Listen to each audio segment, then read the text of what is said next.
menyelenggarakan segala pemerintahan swasta, perusahaan swasta, masyarakat umum. Dia siswa, tidak ada yang bayar, kasih uang saku, maka 3 kali, bagi siap lalu. Tesis dibantu, buat tesis dibantu, biayanya nanti belum masuk tahun. Bagi tesis dibantukan. Kemudian keluar negeri, kuliah kerja keluar negeri, dibiayai tiket uang saku. Kuliah kerja dalam negeri biayanya.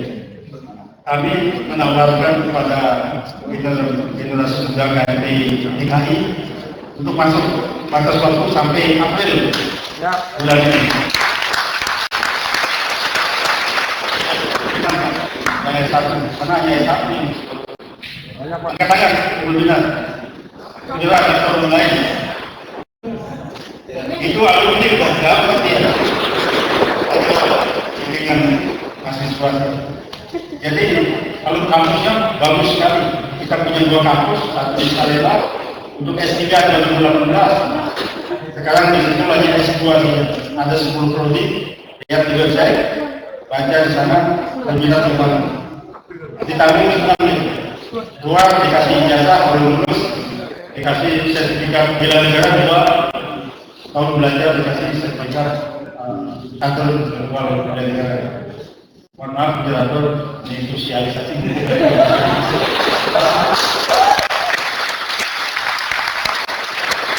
Hanya masalahnya ada IPK-nya 3.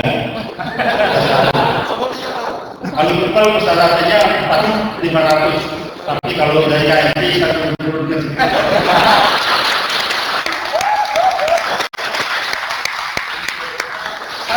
Jadi kalau kita masa depan bangsa, saya yakin kalau anda masuk kan keluar S3 tahun yang akan jadi mental ini.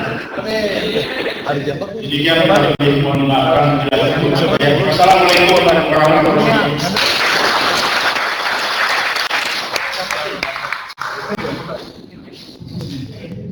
Terima kasih kepada Pak Rektor paparan yang sangat lugas dari Pak Rektor ini sekedar mengulangi kembali. Tadi Pak Rektor sempat mengajak kepada orang yang menginformasikan tentang program studi di Universitas Pertahanan, gitu kan. Kebetulan jarang kita sangat dekat Pak Rektor, ya, nggak sampai 1 meter ini.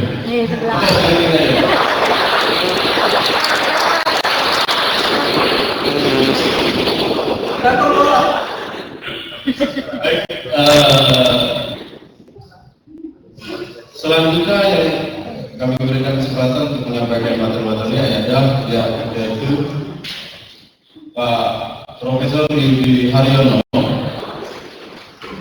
Sebelum menyampaikan materi-materi, saya akan bacakan nama biodata diri, nama lengkap dan gelar Profesor Yudi Haryono PhD, tempat tanggal lahir 29 Juni 1974. Alamat tinggal sekarang Jalan Raya Bogor 128 Jakarta Timur. Pekerjaan sekarang dosen di UMP, instansi atau lembaga, dan beliau sebagai Direktur Nusantara Center. Silakan kepada Pak Prof untuk menyampaikan. Terima kasih Pak. Bismillahirrahmanirrahim. Assalamualaikum warahmatullahi wabarakatuh. Ibu Ira, Pak Wayan, Pak Timbul, dan kawan-kawan yang saya hormati, teman-teman dari KMPI dan ormas yang saya banggakan. Saya pendek saja.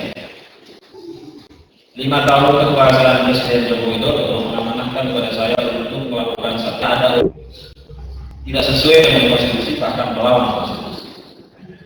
Dari 144 itu saya hanya mengambil 3 saja. Pertama, merekonstruksi apa yang disebut dengan protokol krisis. Kemarin sudah kita sahkan di DPR pada bulan Juli. Yang kedua, saya mengambil untuk merekonstruksi undang-undang BUMN dan merekonstruksi undang-undang sistem perekonomian. 2 tahun kekuasaan Presiden Joko Widodo ini, dalam perjalanan ketika merekonstruksi undang-undang, sangat terlihat campur tangan asing di dalam menyelesaikan seluruh undang-undang yang berkaitan dengan apa yang disebut dengan arsitektur ekonomi politik. Draft yang berkembang beredar di legislatif maupun di eksekutif itu adalah draft yang anti konstitusi. Itu ciri yang pertama. Jadi dalam sanksi dari itu adalah meninggalkan konstitusi kita, yaitu Pancasila. Pada saat yang sama juga mereduksi negara menjadi penjaga pasar. Implementasinya adalah pertama misalnya dalam undang-undang protokol krisis, draft yang berasal dari Kementerian Keuangan yang didesain oleh mereka sebagai bagian dari atau proksi dari kelompok-kelompok konglomerasi adalah mendesakkan pasal-pasal privatisasi, mendesakkan pasal-pasal anti subsidi, dan mendesakkan pasal-pasal non intervensi. Terlihat sekali di dalam pasal-pasal itu apa yang disebut dengan konsolidasi kapital. Karena itu maka Indonesia kemudian hanya dari battleground dari pertarungan antara private capitalism dan state. Bagaimana Amerika dan teman-temannya, Amerika dan respondennya, Amerika dan proksinya itu dalam sebuah paradigma private capitalism masuk dalam hal-hal yang paling hilir ketika menyusun, dan pasal-pasal itu adalah pasal-pasal yang berhubungan dilarangnya negara melakukan intervensi di sosial politik, diperintahkannya kita semua untuk melakukan privatisasi, dan diwajibkannya kita untuk melakukan apa yang disebut dengan pemujaan. Karena itu saudara-saudara, kalau kita baca pelan-pelan undang-undang BUMN jelas sekali di dalam kewajiban kita sebagai negara tidak ikut serta di dalam pengelolaan sumber daya, tidak serta-merta ikut di dalam kepemilikan sumber daya. Yang ada adalah pasal tentang kewajiban negara menjadi wasit atau regulator tanpa pernah harus begitu seberapa besar sumber daya alam itu diperuntukkan bagi seluruh warga negara dalam rangka meningkatkan kapasitas kecerdasan, kesehatan, apalagi pendidikan. Karena itu saudara-saudara, terlihat sekali draft itu bertujuan untuk melakukan apa yang disebut dengan dalil perbudakan massal. Karena itu maka hilirnya adalah dari seluruh arsitektur undang-undang yang berasal dari sana tidak ada hubungannya untuk melakukan tugas-tugas konstitusional. Kita tahu bahwa tugas-tugas konstitusional itu bisa dirumuskan dengan 5 dasar statis dan 4 dasar dinamis. Apa 5 dasar statis itu? Pertama, berketuhanan. Tidak ada sama sekali pasal-pasal yang berasal dari naskah akademik ataupun draft undang-undang asing yang bicara tentang berketuhanan, yang bicara tentang berkemanusiaan, yang bicara tentang berpersatuan, yang bicara tentang bermusyawarah. Dalam konteks yang keempat, biasanya mereka akan menawarkan demokrasi. Padahal kalau kita baca Pancasila, nilai yang keempat itu kan bermusyawarah. Bermusyawarah itu harus demokrasi. Demokrasi itu hanya satu bagian kecil dari musyawarah. Dan yang kelima, yang jelas sekali tidak pernah ada dalam naskah akademik ataupun draft rancangan undang-undang yang kami sedang perjuangkan adalah tentang berkeadilan. 5 dasar statis itu adalah nilai yang ada dalam Pancasila dan sesungguhnya tidak boleh diubah oleh siapapun sepanjang Indonesia negara Indonesia adalah bangsa dari Nusantara. Yang 5 dasar statis ini harus terikat dengan 4 dasar statis, yaitu melindungi, menyejahterakan, mencerdaskan, dan menertibkan. Karena itu, 5 dasar statis dan 4 dasar bilansi ini berkewajiban untuk melakukan apa yang disebut dengan penghancuran keterjajahan, penghancuran kemiskinan, penghancuran ketimpangan, penghancuran ketidakmandirian, penghancuran kesakitan, penghancuran ketidakberdaulatan. Tetapi sekali lagi, ketika kami taruh di DPR, kami public hearing di eksekutif sekalipun, draft-draft yang jelas-jelas diproduksi oleh mereka yang asli atau mereka yang diproduksi asli itu tidak ada satu pautnya sama sekali dengan tugas-tugas konstitusional. Bahkan rancangan undang-undang sistem perekonomian nasional itu digagalkan sampai hampir 18 kali, seperti nasibnya undang-undang desa yang dulu kami desain sejak tahun 2002 baru diresmikan tahun 2014 akhir ketika Presiden SBY melengsar. Itu artinya kita menyadari ada tangan-tangan yang luar biasa besar, tangan-tangan yang luar biasa sistemik, organisatoris dan masif untuk menjauhkan konstitusi kita jauh dari konstitusi yang sesungguhnya. Saya tidak bisa menyebutkan LSM atau NGO asing apa yang incas di dalam pertarungan penyusunan konstitusi itu, pertarungan undang-undang itu. Tetapi dari nuansanya, dari draftnya, dari kertas kerja dan policy paper yang kami diskusikan dan kami perdebatkan di dalam undang-undang resmi negara, jelas sekali perbedaan itu. Terlihat sekali perbedaan itu. Dan proksinya itu luar biasa clear.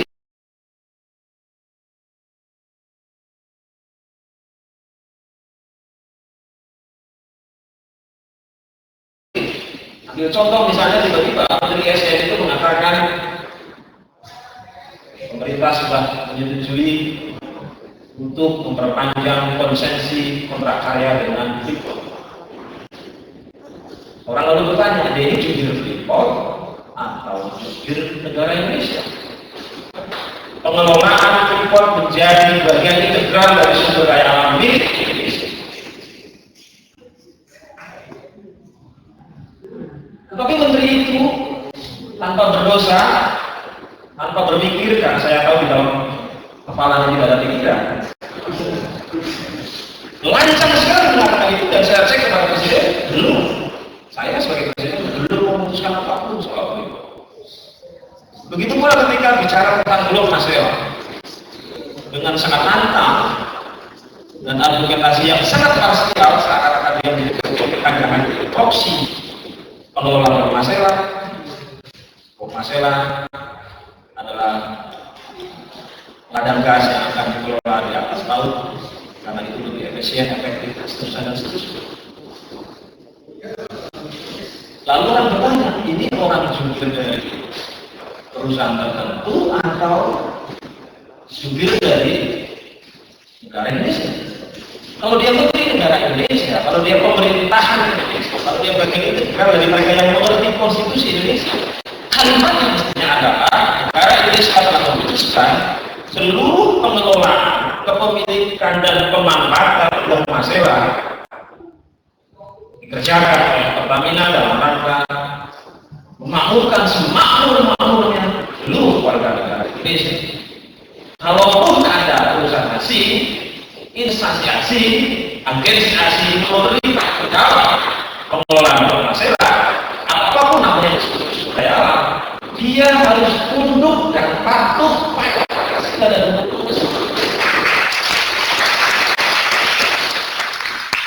mestinya begitu. Diikuti pada salah dia sebagai biasa. Karena itu saudara-saudara, saya ingin menekankan Indonesia sebagai battle of God itu menarik karena dua. Pertama, kayanya kita dari dalam. Yang kedua, karena terlalu banyak yang antara kita itu proksi. Clear? Proksi asli itu ada di pemerintahan, ada di masyarakat, bahkan ada di ulama-ulama. Kalau dia ulama Indonesia, mestinya kan dia lebih memihak untuk menuntaskan kemiskinan umatnya.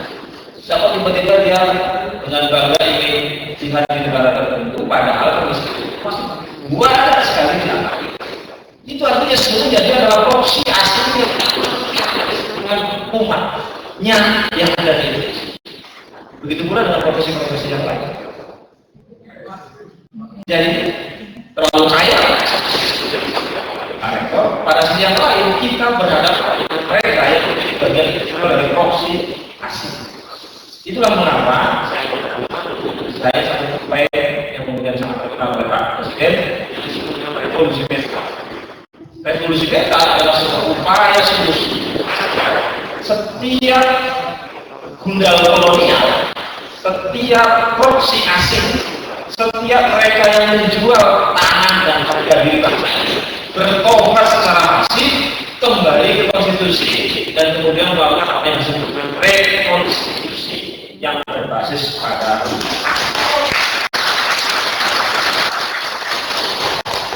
nah kalau itu kemudian bisa berhasil maka berikutnya kita nanti harus melakukan strong state harus diakui kepemimpinan Presiden Soeharto terlepas dari begitu banyak kesalahannya. Salah satu kelebihannya adalah negara menjadi bagian integral dari yang strong state. Negaranya besar sekali. Pak Harto, dehem saja Asia Tenggara berbola. Dehem saja Pak Harto itu Asia Tenggara berbola. Sekarang sudah teriak-teriak di pemimpin yang lain yang sudah tahu. Kan lu pikir, itu artinya representasi presiden kita itu that is not strong yang berakibat pada negara yang tidak strong.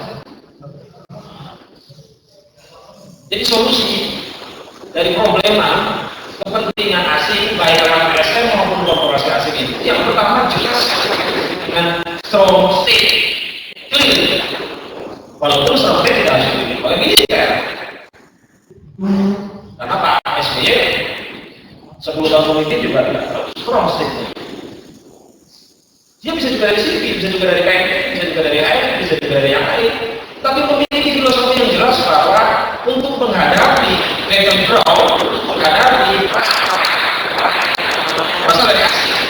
negara harus dan negara yang harus memiliki strong gitu. Dan strong yang tidak itu akan menghasilkan strong constitution dan strong constitution itu akan menghasilkan strong mentality. Jadi sesungguhnya temanya dan korporasi yang hari ini begitu luar biasa menjurang sampai lahir orang seperti Gubernur DKI Jakarta.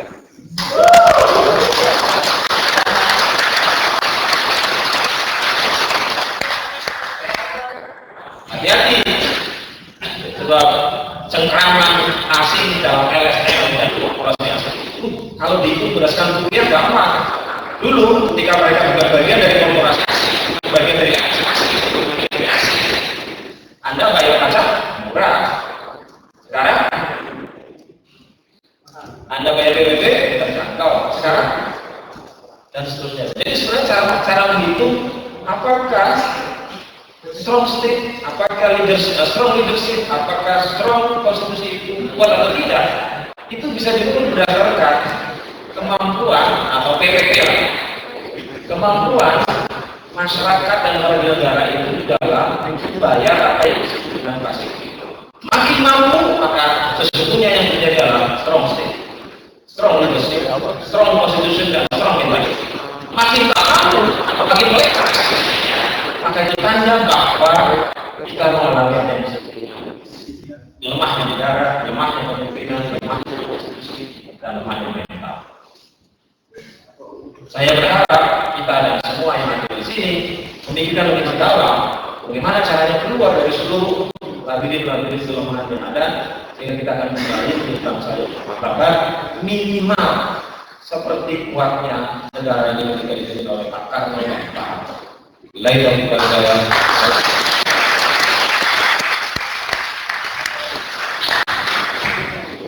Terima kasih. Demikian paparan dari Prof. Giri Haryono, paparan yang cukup jelas dan tepat waktu ya. Kemudian selanjutnya pembicaraan yang terakhir adalah Pak Munarman, waktu beliau adalah direktur dari An-Nasr Institute. Mungkin banyak yang mengenal beliau, beliau di TV sebagai FPI.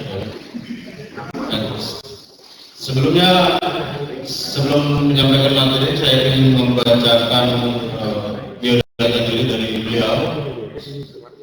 Nama lengkap dan gelar Munarman SH, tempat tanggal lahir Palembang 1998, alamat tinggal sekarang di Pondok Cabe Pamulang, agama Islam, pendidikan formal beliau S1 di Fakultas Hukum Universitas Sriwijaya, pekerjaan advokat, dan sekarang beliau sebagai direktur An-Nasr Institute.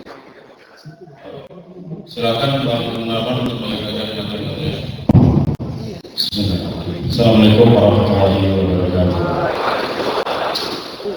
Yang saya hormati Pak Wayan, Rektor Unham, Pak Ibu Dirjen Polham, Ibu Ira, Wakil Menteri Dalam Negeri, dan Profesor Yudi yang sudah menyampaikan gagasan paparnya. Juga yang saya banggakan teman-teman KIPI dan OKP yang hadir pada hari ini.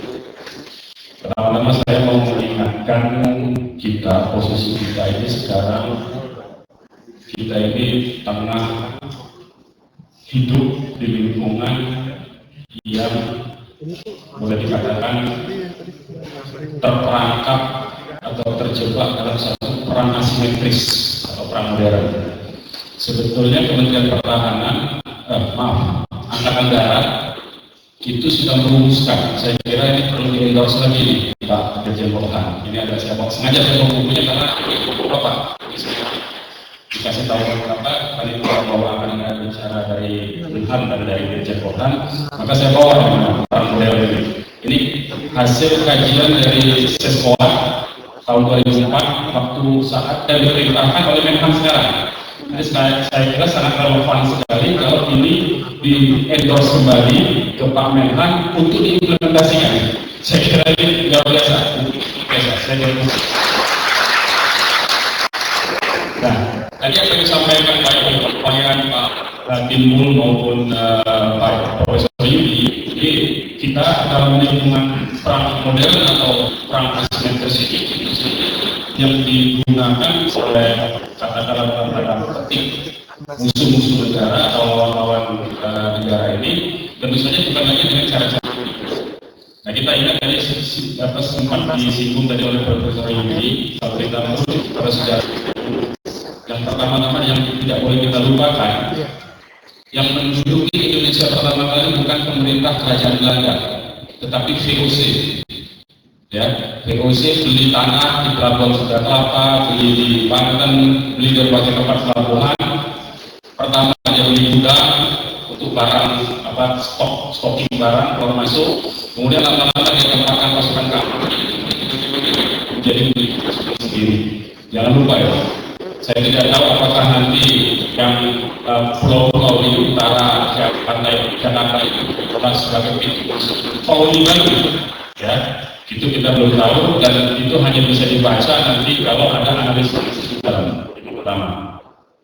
Yang kedua saya ingin sampaikan bahwa kalau dulu VOC yang pada masa itu disebut masa-masa liberalisme, ya. Kemudian saat ini betul yang dikatakan oleh Profesor Yudi, sekarang ini kembali ke masa neoliberalisme, artinya menguat kembali, ya, kapitalisme global internasional dan bertarung dengan state kapitalisme besar.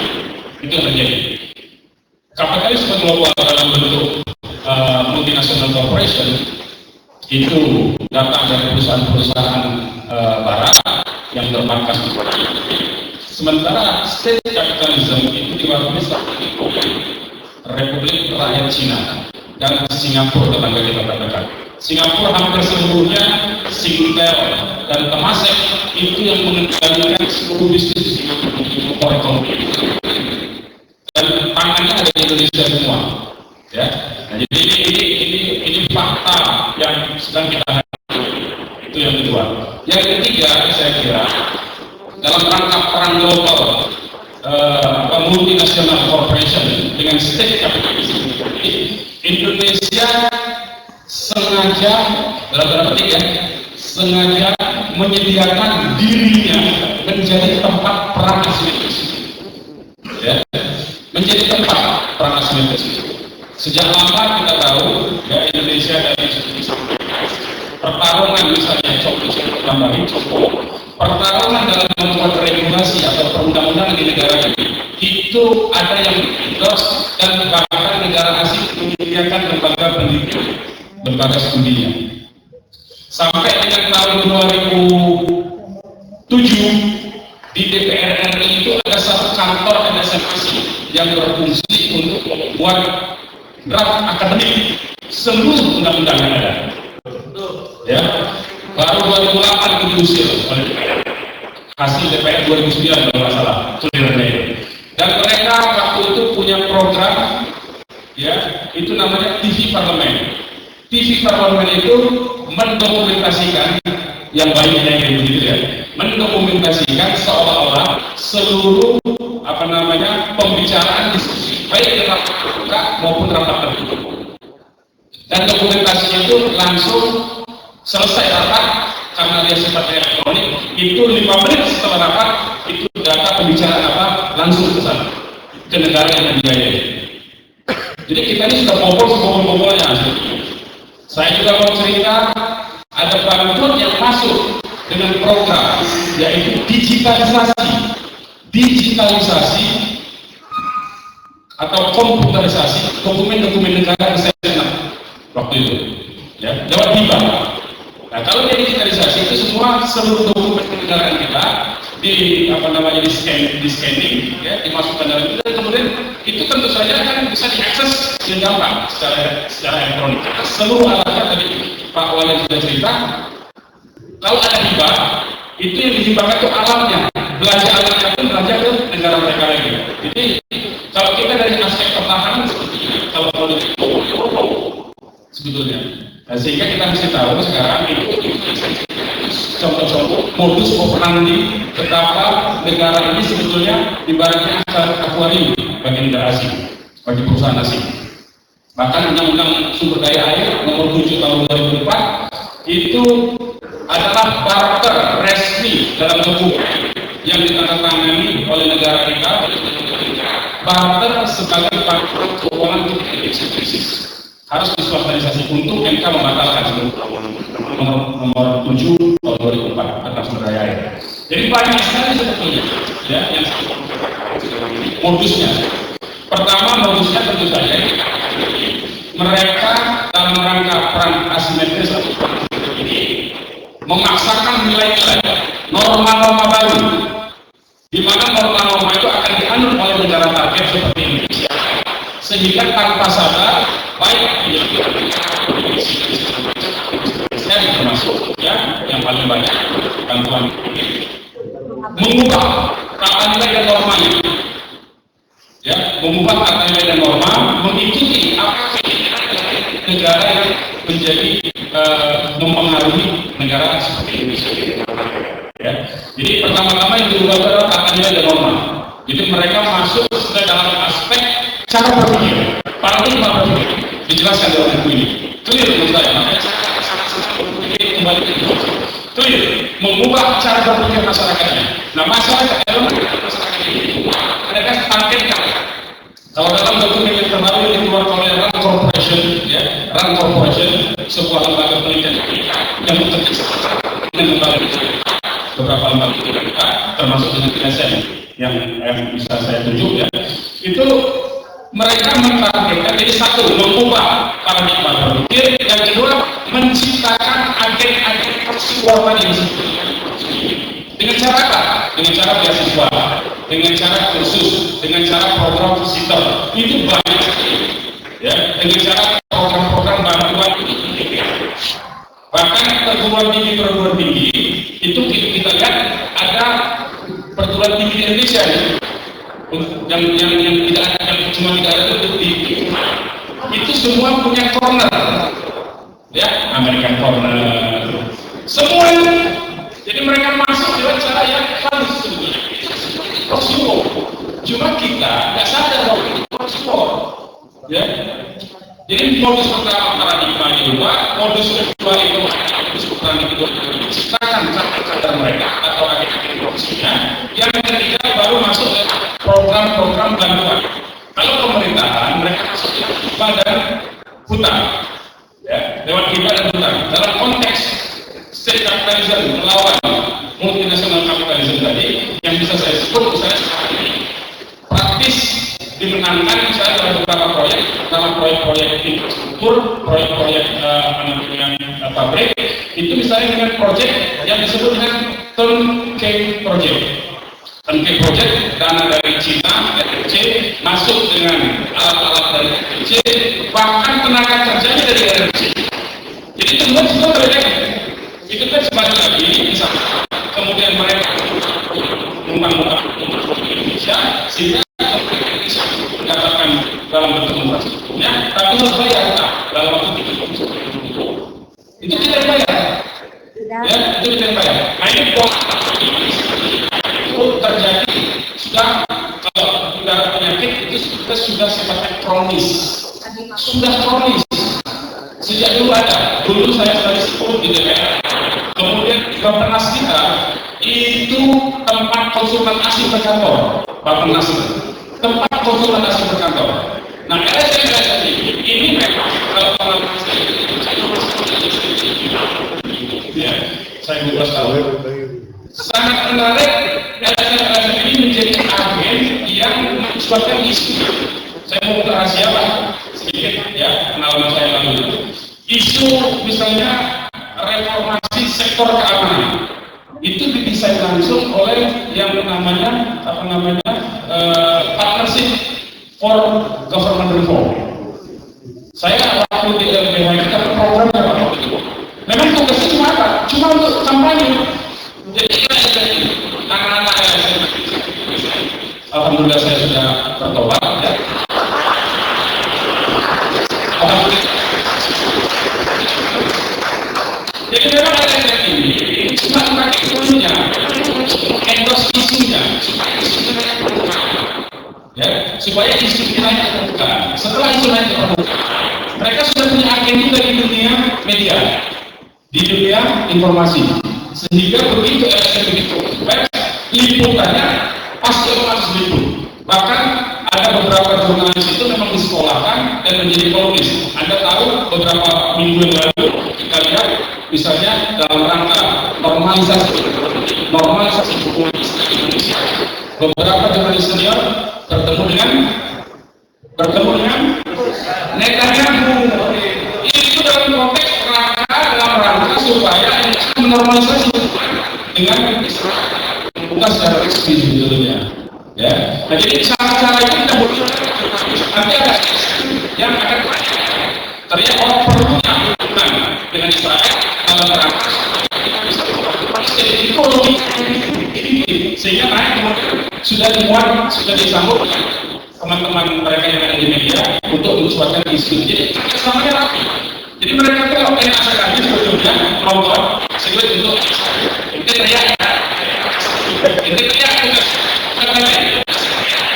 nanti dia ada kawan-kawan nanti akan berikan nah, pemerintah yang tidak mengerti, yang tidak bagian ya dari proyek besar ini. Tapi kalau yang bagi oknum-oknum yang mendapatkan proses beasiswa dan itu mendukung nanti. Ya, nah saya mau ambil contoh begini misalnya, bagaimana semangat LSM itu luar biasa. Ya. Di Dekhan itu sejak tahun 2019 itu ada, ini saya mau cerita supaya, ya, saya kasih tahu supaya saya nggak tahu apa kerjasama. Ini yang paling satu yang membimbing reformasi tentang security sektor ekonomi. Ada yang membimbing secara akademik. Itu yang bernama LSM dulu Pro Patria. Saya sebut saja. Saya nggak tahu apakah masih ada atau tidak. Oh itu saya tahu persis dananya dari mana. Kalau saya bisa tahu persis dananya dari mana. Dari proyek kita ada. Jadi target mereka, ya, Indonesia itu dipandang, memang Indonesia ini adalah satu suku, ya, bahan baku itu baik industri mineral maupun industri oil and gas maupun produk food and beverage ya, makanan. Indonesia ini kan subur, gampang tumbuh. Jadi mereka satu dalam konteks ini Indonesia ini target untuk sumber bahan baku. Ya, yang kedua, Indonesia ini target pasar, tapi jumlah penduduk Indonesia banyak, nomor 5 di dunia. Jadi pasar produk-produk lembab, diharapkan bisa dijual di Indonesia, apapun juga dalam bentuknya. Ya, mulai dari industri paling primer, pangan, ya, sandang, dan industri hiburan dan IT, jadikan Indonesia sebagai target. Orang luar negeri kita, ya. Indonesia canggih-canggih, setiap handphone keluar baru ada, setiap handphone keluar baru dibeli. Di sana itu orang ganti handphone itu mungkin 10 tahun sekali. Mereka sendiri nggak akan beli seperti itu.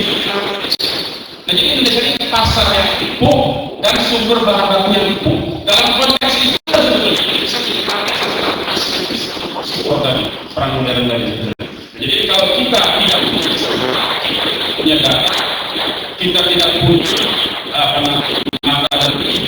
kita tidak punya tidak tahu peta siapa LSM asli. Tadi dikatakan jangan salah, LSM lingkungan itu seolah-olah yang murni LSM lingkungan. Saya mau katakan itu dalam konteks persaingan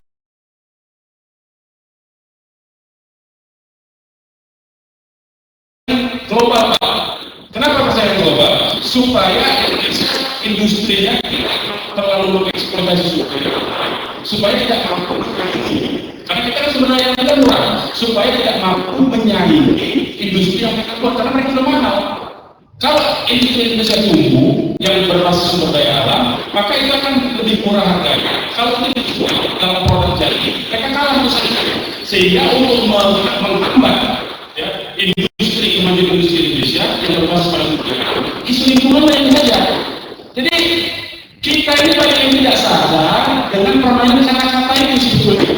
Seolah-olah mereka itu murni dan segala macam. Tidak ada yang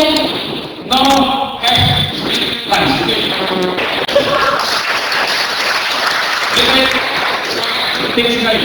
Kemudian saya mengakhiri sesi ini bagian lain. Kementerian Dalam Negeri itu punya wewenang untuk meminta laporan keuangan yang diaudit oleh akuntan publik dari semua LSM. Mau LSM luar negeri, mau LSM dalam negeri, mau pakai APBN apalagi, dan termasuk yang mengumpulkan dana masyarakat. Punya kewenangan tentang itu. Tetapi jangan lupa LSM itu tak satu. Saya pernah mengalami dan saya mencoba waktu itu untuk mengaudit LBH itu.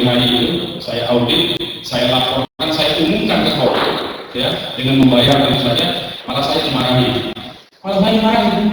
Kenapa itu? Bukan ada itu urusan internal. Jadi apa yang mereka suarakan transparansi, demokrasi itu tidak berlaku.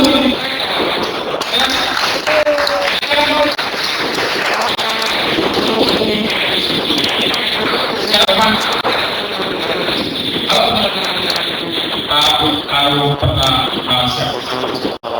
saya kira dari teman tahu siapa, bahkan ada yang musik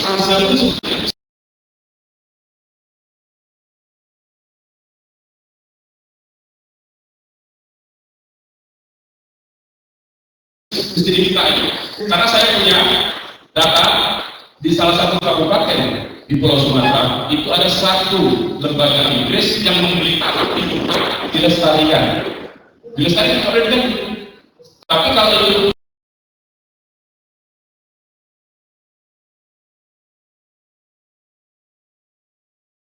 yang kehutanan dibuktikan masyarakat, tapi kalau persoalan nggak pernah dijaga sama orang kita juga. Dan ternyata di situ terkandung sumber daya alam yang baik berupa mineral maupun gas dan minyak.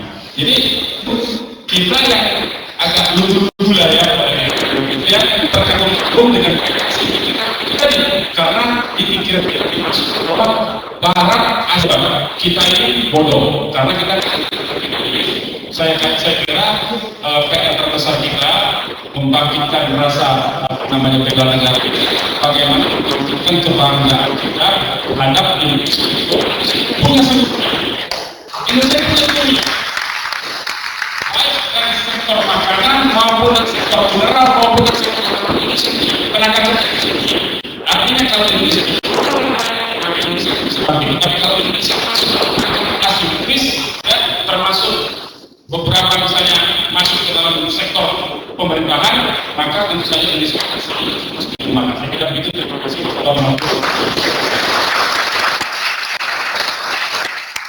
Terima kasih kepada pembicara terakhir, Bang Rahman.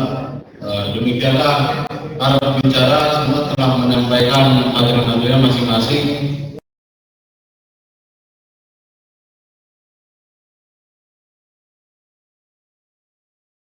Kita berikan aplaus dulu yang meriah.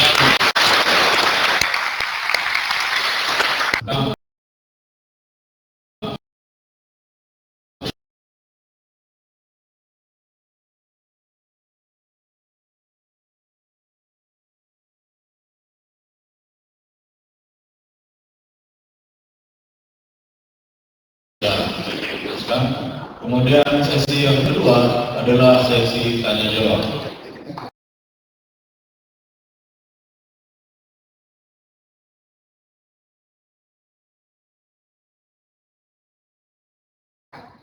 Dalam sesi tanya jawab ini kami akan memberikan dua gelombang, masing-masing 3 penanya. Sebelumnya saya review kembali pembicara-pembicara yang sudah memberikan materi. Pertama, Dr. Anda Insinyur Yunia Hirawati yang telah menjelaskan tentang ormas yang terdaftar di Kemendagri, kemudian LSM yang didirikan oleh orang asing boleh melakukan kegiatan dengan izin prinsip, kemudian dan izin operasional dan instansi terkait.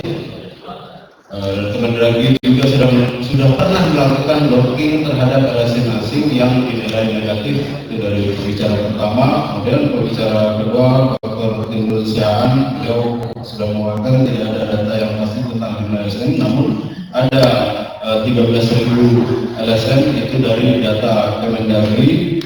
90 LSM di Indonesia dibiayai oleh asing. Dari 13.000 90 LSM dibiayai oleh asing. Kemudian beliau menjelaskan tentang konsekuensi dari pihak asing adalah tidak akan lepas dari kepentingan asing. Kemudian pembicara selanjutnya Pak Rektor Lejen Jani Iwayan Medio. Beliau telah memaparkan isu-isu LSM, yaitu demokrasi, HAM, juga hidup dan media. Beliau menjelaskan tentang LSM profit dan non-profit. Kemudian SOP NGO LSM beliau menjalankan agendanya adalah titipan.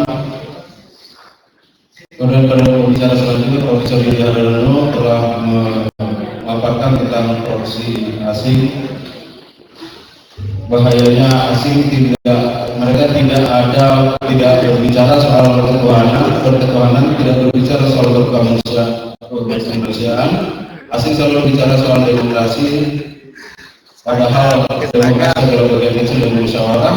Asing selalu berbicara tentang HAM, padahal HAM adalah bagian kecil dari kemanusiaan. Kemudian yang terakhir Bang Munarman berbicara yaitu kondisi saat ini yang terjadi di Indonesia adalah neokapitalisme. Indonesia seolah-olah menawarkan diri sebagai tempat proksi uang. Baiklah, untuk golongan pertama kami sediakan untuk 3 penanya. Yang baik, ada yang sebelah kanan 1, nanti sebelum saya tunjuk dulu semuanya. 2, 3, ya. Silakan dari sebelah kanan dulu sebutkan nama dan pertanyaan ditujukan ke siapa? Keren banget. Bujen. Mau di spanduk juga. Betul. Gue sendiri siapa? Oke, awal sebelum standarnya Bismillahirrahmanirrahim. Perkenalkan nama saya Ridwan Abdur, Ketua Umum Himpunan Mahasiswa Islam Cabang Jakarta Pusat Utara. Terima kasih kepada saudara moderator yang memberikan saya kesempatan untuk sedikit memaparkan perspektif saya mengenai seminar yang hari ini berlangsung. Ada beberapa hal yang memang sangat menarik yang dipaparkan oleh saudara-saudara atau abang-abang pemateri di depan.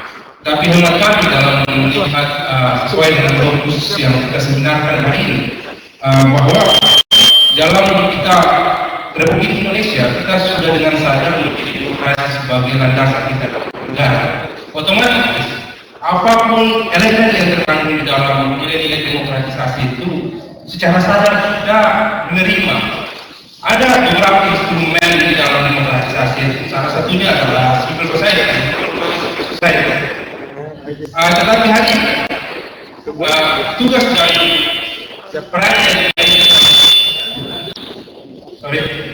tugas utama yang dimainkan oleh civil society secara teoritis adalah untuk bagaimana memproteksi setiap kebijakan pemerintah yang sekiranya tidak perlu terhadap kebijakan rakyat. Tapi hari ini kita diperhadapkan dengan adanya open election yang dimana election itu menjadi perpanjangan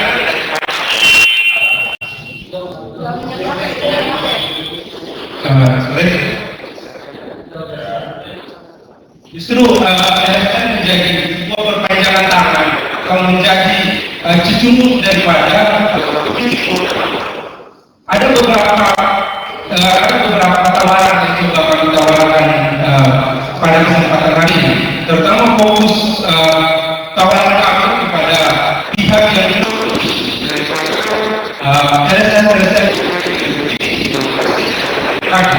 ada beberapa alasan dalam mengkanter LSM yang makin hari makin sangat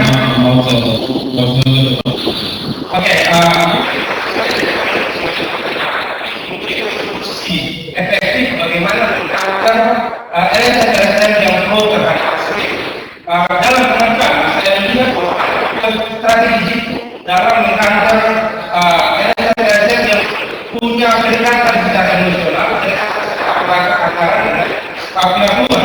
Yang pertama, pembatasan jumlah hibah negara luar kepada LSM yang notabene bekerja harus ada agar seluruh apa yang menjadi wilayah negara.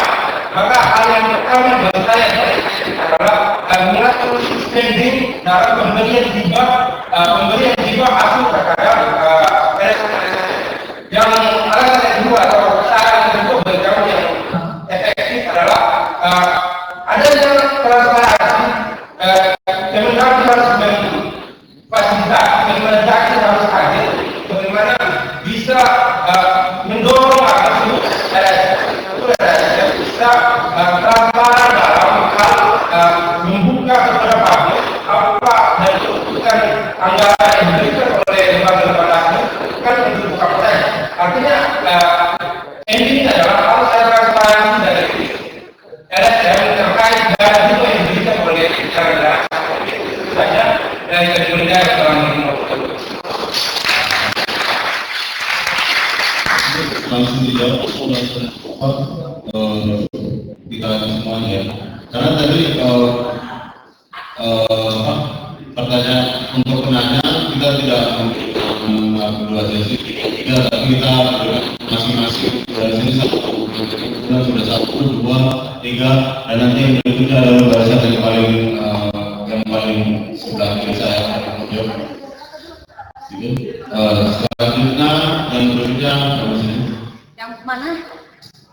Ini atau yang mana? Bismillahirrahmanirrahim. Assalamualaikum warahmatullahi wabarakatuh. Yang saya hormati para bicara yang ada di perkenalkan Pak, saya Febri dari Himpunan Studi Mahasiswa Indonesia Provinsi Riau. Saya mengkhususkan diri hadir di sini dari Riau mengikuti sebuah hari yang kita jalan di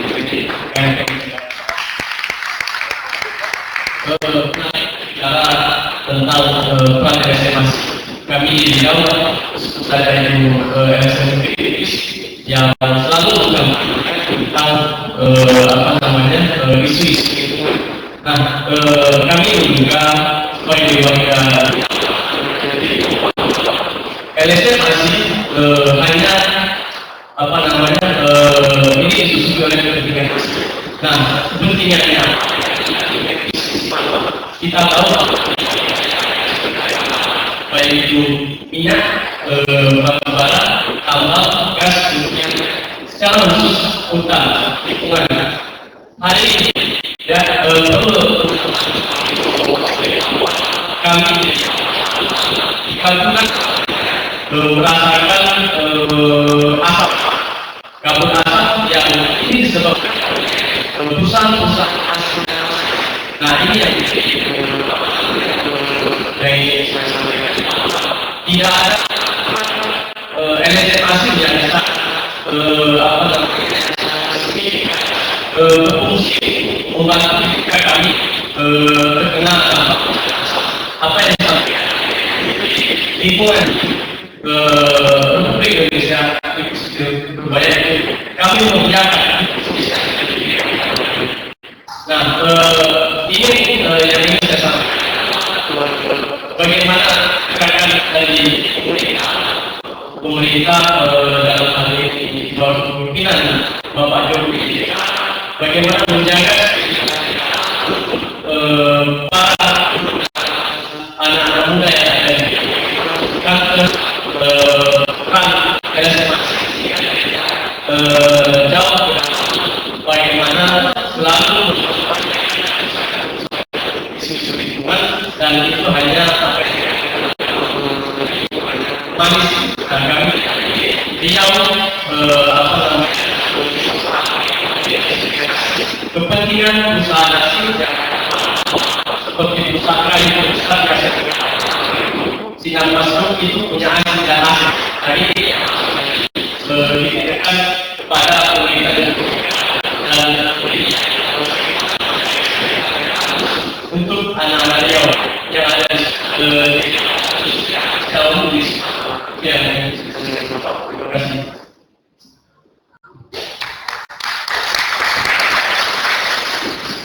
selanjutnya penanda yang ketiga bagaimana?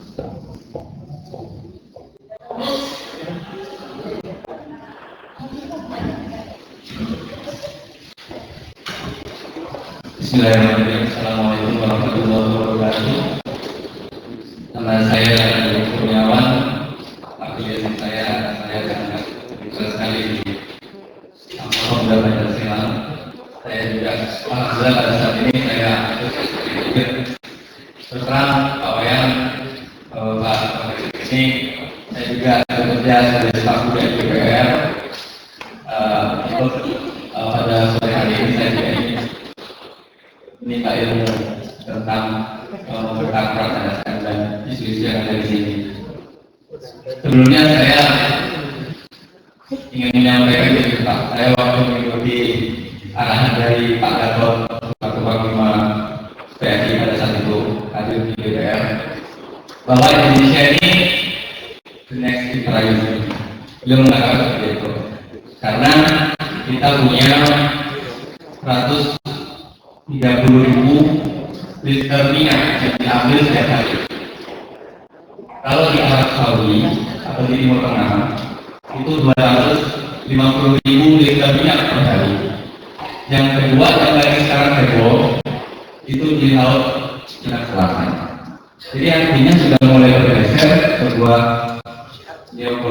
neokolonialisme yang dipaparkan oleh Pak Gatot.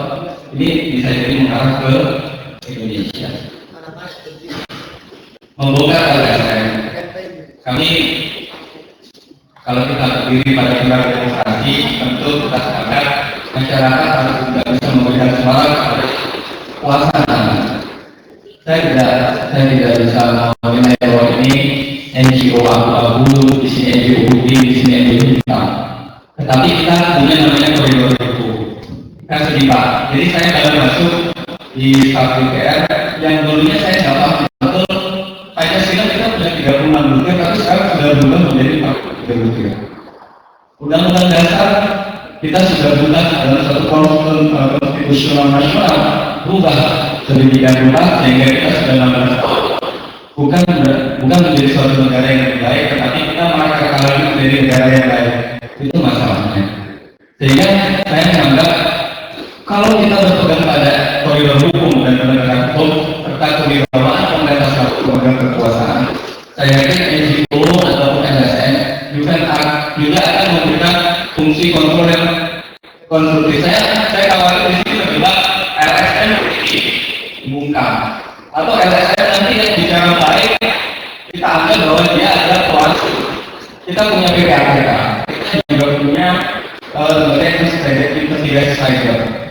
Itu tentu mereka punya. Tentu sebagai kekuatan pertahanan nasional, saya berharap lebih besar. Pertanyaan saya sendiri, jika itu ada aliran uang luar negeri yang diperlukan juga kepada suatu organisasi, yang itu kita bisa ketahui bagaimana peran apakah di pemerintah yang dalam ini kemarin juga kita dengan pemerintah dan kekuasaan untuk bisa memperbaiki itu yang pertama. Kemudian yang kedua, apakah tentang pelanggaran misal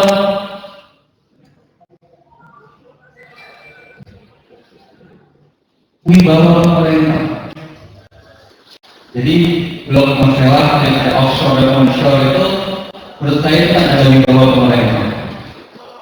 Bagaimana bapak-bapak yang tidak selaku pemegang kekuasaan bisa memberikan suatu alasan yang jelas kepada masyarakat sehingga tidak terjadi paradoks atau perpecahan pemikiran.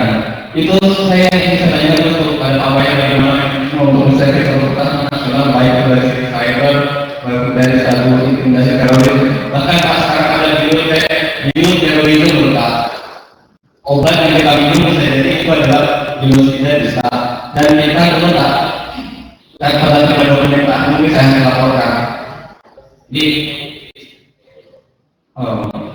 kalau seumpama ada suatu dokumen rahasia yang kita bisa menggunakan tambang, saya nggak percaya sebenarnya ada satu negara tetangga kita yang kita baik dan memberikan hibah, kemudian ada satu dokumen rahasia yang saya sendiri nggak percaya, tetapi ini bisa digunakan sebagai bibit benih hama khusus ke Indonesia. Saya terkait bangun saya juga ikut kegiatan itu aneh. Ada satu negara yang menentukan bersedia terorisme. Pak Wayan, saya berikan ini bagaimana Pak harapan kami gitu kan. LSM tentu LSM memang harus ada, tapi jika itu Pak ada satu rombongan terhadap masalah ideologi filosofi Brunswick dalam bangsa kita, tapi suara tetap harus kita dengarkan. Dan kalian yang kita sama Pak Jokowi jangan berikan kita menjadi korban. Pak Jokowi presiden saya, Pak Presiden terbuka sebelum dapat saya kenalan.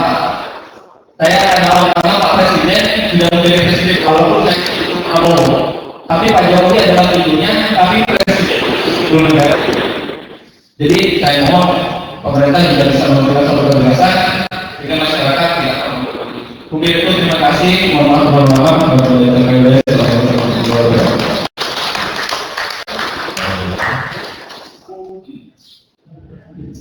Baik, langsung di pertama ada 3 pertanyaan bersama, penanya 1 yang kira-kira, pertanyaan itu juga lagi dalam nanti jadi yang saya tambahkan itu ada soal bagaimana realisasi. Ya silakan. Baik, terima kasih atas atensi dari rekan-rekan KMPI. Jadi tadi ada 3 pertanyaan. Yang pertama yaitu terkait dengan untuk sebaiknya ada pembatasan jumlah hibah yang diberikan dari lembaga luar kepada ASN-nya. Itu kami dan adanya transparansi kemudian dalam negeri dalam membatasi anggaran dana hibah tersebut. Jadi menurut kami di tempat kami, kalau setiap kali lembaga asing itu akan memberikan hibah kepada ASN, memang bersurat dan di kami ada tim pengawasan dan ada yang memberikan dari Direktorat Kewaspadaan Nasional itu akan memberikan rekomendasi layak tidaknya bahwa lembaga asing itu memberikan dana bantuan dana yang berbentuk hibah. Namun untuk besarannya tentu saja kita tidak bisa memberikan batasan seperti misal yang disampaikan oleh ada beberapa lembaga asing dari Jepang akan memberikan bantuan berupa water treatment di Indonesia wilayah timur begitu ya. Tentu saja besaran yang untuk program tersebut tidak akan bisa bersama kami. Jadi mungkin akan kita lihat kesesuaian antara program itu dengan jumlah dana yang diberikan layak tidaknya, gitu ya. Kemudian tadi dari Riau terkait dengan masalah untuk masalah lingkungan ya, beberapa bulan yang lalu pasti ada kebakaran yang mungkin memang sengaja karena kan dimulai soal dengan api di Padang dengan apa sih melakukan treating dan dan corporate asing. Sementara kalau LSM asing tidak ada gerakannya sama sekali untuk apa sih proteksi terhadap musibah tersebut ya. Jadi memang bagi LSM asing yang melakukan kegiatan di wilayah kita di Indonesia ini, dia akan disesuaikan dengan programnya. Nanti kami akan coba lihat koordinasi dengan Kementerian Luar Negeri karena memang sebagai sektor untuk ormas yang didirikan oleh warga negara asing adalah di Kemenlu. Kami hanya salah satu anggota dalam tim perizinan yang akan memberikan rekomendasi setiap kali ormas asing tersebut akan masuk ke wilayah Indonesia gitu. Jadi nanti ada yang cepat itu melihat daftar yang bergerak di bidang lingkungan yang ada di Provinsi Riau gitu ya. Siapa LSM-nya dan enggak dia memberikan bantuan terkait dengan karena LSM itu akan menjalankan dalam program kegiatan yang disampaikan ajuan proposal. Kemudian kami coba tadi dari Bapak Moderator menyampaikan bahwa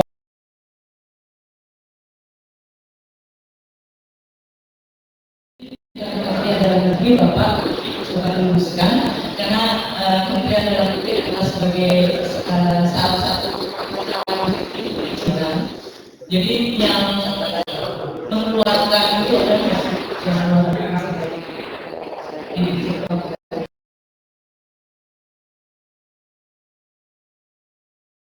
kemudian kami setuju sekali dengan penanya yang ada yang memberikan masukan di nomor 3 bahwa kami Kementerian Dalam Negeri memang dilibatkan oleh PPAPK dalam hal bagaimana upaya pencegahan tindak pidana menuangkan dana untuk kegiatan aliran dana yang dimaksudkan untuk kegiatan terorisme. Jadi kita sudah dilibatkan di tim dan KPK, kemudian juga PPATK atau pemerintah Indonesia di tahun depan ini di 2017 memang akan dinilai oleh suatu badan pengawas nasional FATF dalam tindak pidana di 2017, sehingga kita juga dari organisasi yang kita yang mengeluarkan undang-undang ini terkait dengan ormas, bahwa NPO atau ormas ini memang memiliki indikasi atau perolehan konsekuensi yang sebagai organisasi yang berpeluang besar untuk melakukan ini memang sudah selalu berkoordinasi.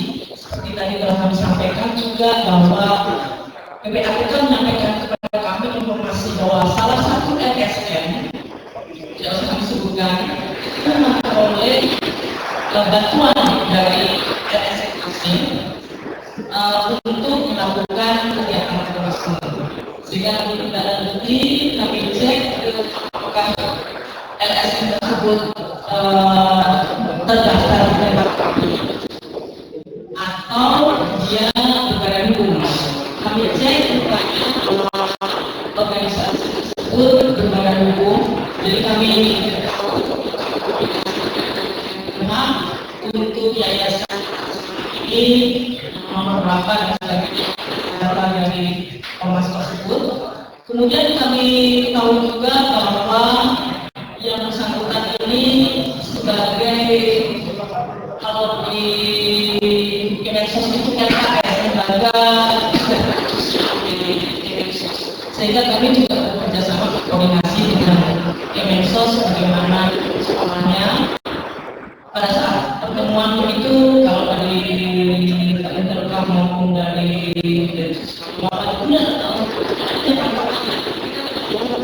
apa seperti itu kita coba klarifikasi, sehingga kalau kita tahu bahwa bantuan itu bukan bantuan berbentuk dana cash, tapi berbentuk dia hanya sebagai mitra saja di Indonesia, namun ya, jadi telah kita lakukan klarifikasi seperti itu karena kalau LSM yang sudah terindikasi oleh KPK itu dari pengawasan yang PBB, tentu saja kita akan appeal pada saat penilaian di 2011 nanti.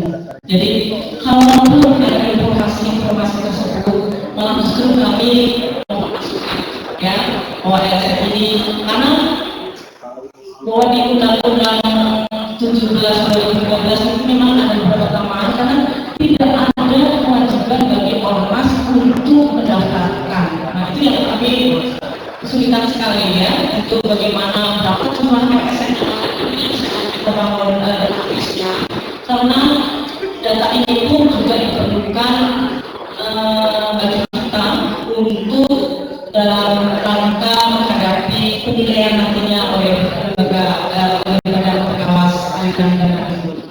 Jadi barangkali itu yang bisa kami sampaikan.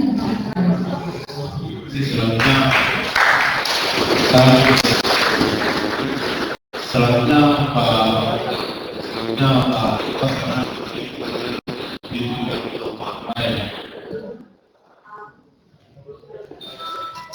terima kasih dari staf DPR RI. Saya khusus Pak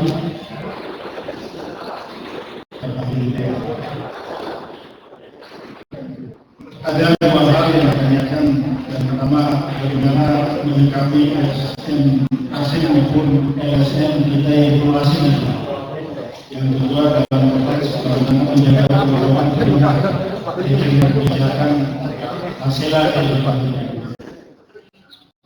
Tadi sudah saya jelaskan di awal bahwa bantuan hasil dengan segala kepentingan mereka akan masuk, dan kita tidak bisa sempurna selama kita hidup dalam tatanan global berdemokrasi dan menjalin persahabatan dengan negara lain.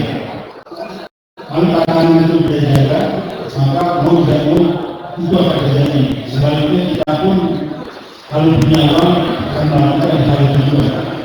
Dan banyak juga orang kita adalah pihak-pihak negara lain yang lebih tertentu dari kita.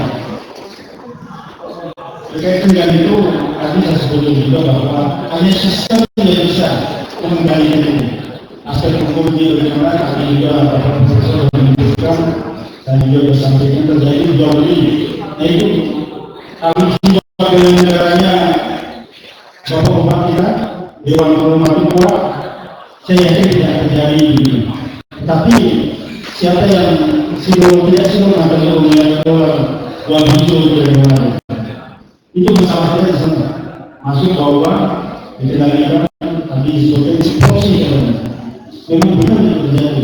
Tetapi itu dari lakukan upaya-upaya. Tetapi aspek hukum untuk mencegah kesana sulit. Itu yang pertama dari aspek hukum. Kemudian sistem perbankan kita kan mudah. Saya tidak setuju kalau bantuan asing itu dibatasi, biarkan saja dengan. Tetapi keluarnya itu jangan dipermudah. Dan saya sampaikan tadi masuknya 1.000, keluarnya beribu-ribu jutaan lah.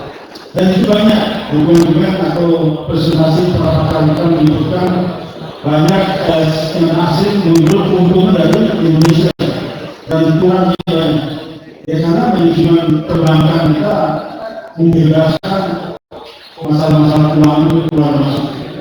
Saya tadi sampai contoh biaya itu mengambil uang lebih dari 50.000 rupiah itu sudah sekali harus lapor dan sebagainya. Itu kita berapapun diambil sepanjang Tuhannya mungkin dibebaskan. Itu dari aspek perbankan. Kemudian dari aspek yang lain pendidik mungkin ya kita harus lakukan upaya-upaya penggunaan berkaitan dengan bagaimana daya semakin itu bisa kita kendalikan. Ada kementerian yang baik dengan hal itu, aspek tentang hukum dan daging dan sebagainya. Itu dikembangkan di daerah itu, pemerintah harus mampu mengendalikan bagaimana LSM asing beroperasi, LSM kita dan sebagainya. Kalau bantuan dibiarkan saja, itu tentu masuk dengan banyak yang keluar. Apakah jauh? Kemudian yang kedua berkaitan dengan masalah kebijakan. Memang pemerintah akan mengambil kebijakan setelah mendapat input dari masyarakatnya. Itu esensi demokrasi. Ada suara rakyat tidak Tuhan. Itu dia. Demokrasi suara rakyat suara Tuhan. Pemerintah akan selalu mengambil kebijakan bagaimana suara terbanyak. Memang tadi juga disinggung kita tidak cocok di demokrasi. Yang cocok adalah bermusyawarah. Itu salah satu saja kan, karena musyawarah diambil dengan cara-cara demokrasi. Itu demokrasi yang bertentangan itu langkah kami yang kita tadi mau musyawarahkan mengambil kesepakatan. Nah karena kebiasaan masyarakat kita selama ini kan selalu suka dengan berita-berita yang menarik untuk tema. Kemudian berita yang orang cetak yang menyampaikan berita saja. Kita jarang sekali pakai buku dokumen resmi yang berkaitan dengan data yang dikomunikasikan. Jadi kan kemudian pernyataan dari Polisi yang sudah melakukan dialog survei mengatakan manusia pada tiga kita ID demikian sekitar sehari dengan tema membongkar gedung kepentingan LSM asing dalam perspektif kesadaran bela negara. Selanjutnya kita akan mewawancarai ketua panitia. Saksikan kami di segmen berikutnya. Terima kasih. Ini juga menjadi kebiasaan. Kalau kita kebiasaan kita kan suka tema itu, misalnya kesalahan orang pikiran sedang ini puncaknya misalnya di biasanya kan orang-orang yang adanya yang